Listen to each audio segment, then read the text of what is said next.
This channel does not promote any violent, harmful, or illegal activities. All content provided by this channel is meant for an educational purpose only.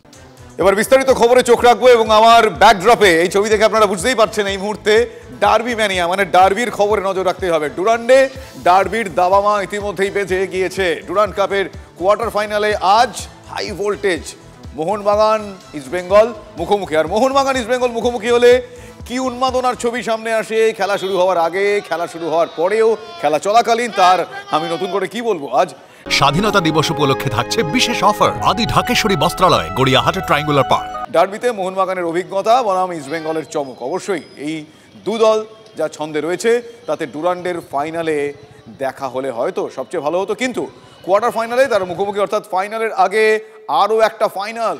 আজ বড় ম্যাচে কে এগিয়ে, ইলিশ না চিংড়ি, ময়দানে জোর তরজা। ডার্বি হারের খরা কাটাতে ইস্টবেঙ্গল মুখে, আত্মবিশ্বাসের শিখরে আবার মোহনবাগান। স্বাধীনতা দিবস উপলক্ষে থাকছে বিশেষ অফার আদি ঢাকেশ্বরী বস্ত্রালয়, গড়িয়াহাটের ট্রায়াঙ্গুলার পার্ক।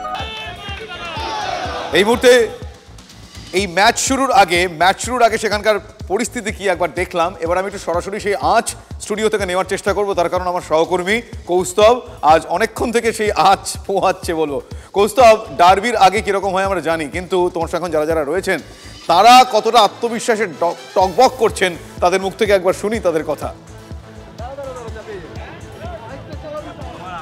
শুভজিৎ, আর কিছুক্ষণ বাকি, তারপরেই কিন্তু কিক অফ শুরু হয়ে যাবে এবং এই মুহূর্তে যুব ভারতীর বাইরে ইস্টবেঙ্গল আর মোহনবাগান দুই দলের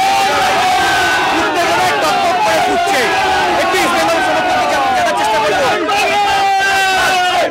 স্লোগানটাই কাফি শুভজিৎ, স্লোগানই কাফি। রাশিদ নেই, রাশিদের অনুপস্থিতিতে কি মনে হচ্ছে? আজকে আমরা রাশিদের জন্য খুব দুঃখিত। রাশিদের পিতৃবিয়োগে আমরা সবাই ওর পাশে আছি, কিন্তু একটাই কথা বলতে চাই সমগ্র ইস্টবেঙ্গল সমর্থকদের, মাঠে কিন্তু 10 জন খেলবে না, মাঠে 11 জনই খেলবে। আজকে আমরা রাশিদের জন্য অবশ্যই ম্যাচটা জিততে চাই, কিন্তু মাঠে 11 জন বাঙাল বাচ্চা আজকে খেলবে এবং আমরা 3 পয়েন্ট নিয়ে মাঠ ছাড়বো।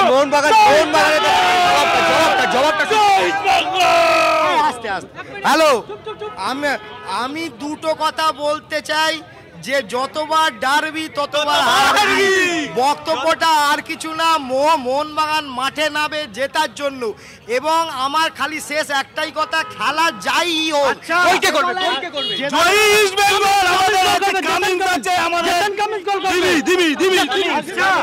আজকে আমি একটা কথা বলতে চাই, কোন ব্যক্তি নির্ভর নয়, কোন ব্যক্তি যদি ইস্টবেঙ্গল যেতে কনফিডেন্স নেয় মোহনবাগান হারবে। একেবারেই দেখো শুভজিৎ, তুমি সেই ছবিটা দেখতে পাচ্ছ, যুব ভারতীর বাইরে এই মুহূর্তে কিন্তু উন্মাদনা তুঙ্গে, কারণ দুই প্রধানের যে সমর্থকরা রয়েছে সেই দুই প্রধানের সমর্থকরা এখন এই মুহূর্তে প্রহর গুনছে, কারণ একটু বাদেই কিন্তু কিক অফ শুরু হয়ে যাবে। এই মুহূর্তে দুই প্রধানের যে ফার্স্ট 11 লিস্ট, সেই ফার্স্ট 11 লিস্টও কিন্তু এই মুহূর্তে বেরিয়ে গেছে, যেখানে কামিংস আজকে শুরু থেকে খেলছেন না মোহনবাগানের, তাকে সাব করা হয়েছে, তিনি পরবর্তীতে হয়তো তাকে ব্যবহার করার পরিকল্পনা করেছেন কোচ হোসে মলিনা।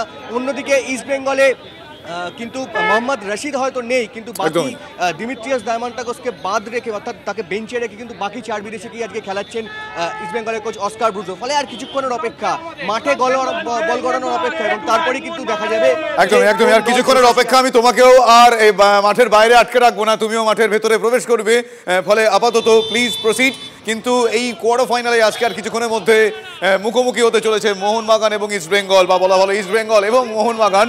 এবং আজকে এই কোয়ার্টার ফাইনালের আগে ব্যবধানের দিক থেকে যদি আমরা দেখি, কোয়ার্টার ফাইনালে ওঠার আগে 5-1 ব্যবধানে মোহনবাগান জয়লাভ করেছিল, আপনারা জানেন। অন্যদিকে 6-1 ব্যবধানে জয়লাভ করে কোয়ার্টার ফাইনালে। ফলে এই 5-1 6-1 কতটা আজকের এই ডার্বিতে কি ব্যবধান রাখে এই যুযুধান দুপক্ষের সামনে, অবশ্যই সেদিকে আমাদের নজর রয়েছে।